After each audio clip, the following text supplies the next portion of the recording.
UDFന് ബഹുമാനപ്പെട്ട മുഖ്യമന്ത്രിയോട് ചോദിക്കാനുള്ളത്, അദ്ദേഹം ഇവിടെ തെരഞ്ഞെടുപ്പ് പര്യടനം നടത്തുകയാണ്, പ്രചരണം നടത്തുകയാണ്. കഴിഞ്ഞ 9 വർഷക്കാലത്തെ അങ്ങയുടെ ഭരണ നേട്ടങ്ങൾ പറഞ്ഞുകൊണ്ട്, ഈ ഗവൺമെൻറ് ജനങ്ങൾക്ക് വേണ്ടി ചെയ്ത കാര്യങ്ങൾ മാത്രം പറഞ്ഞുകൊണ്ട് ഈ തെരഞ്ഞെടുപ്പിനെ നേരിടാൻ LDF തയ്യാറുണ്ടോന്ന്?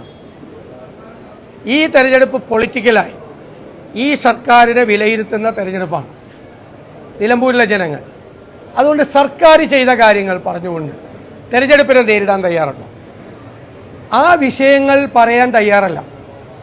കാരണം അതിശക്തമായ വെറുപ്പും എതിർപ്പും ജനങ്ങളുടെ ഇടയിലുണ്ടെന്ന് മനസ്സിലാക്കിയിട്ടാണ് ഇപ്പോൾ പാലസ്തീനായിട്ട് ഇറങ്ങിയിരിക്കുകയാണ്.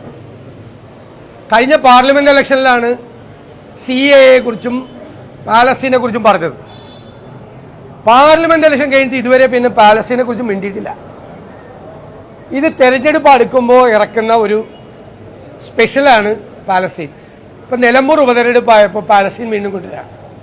അന്ന് CAAയും പാലസ്തീനും ആയിരുന്നു. അന്ന് ഇതിൻ്റെ ഇടയിൽ ഈ വിഷയം ഇതുവരെ സംസാരിച്ചിട്ടില്ല.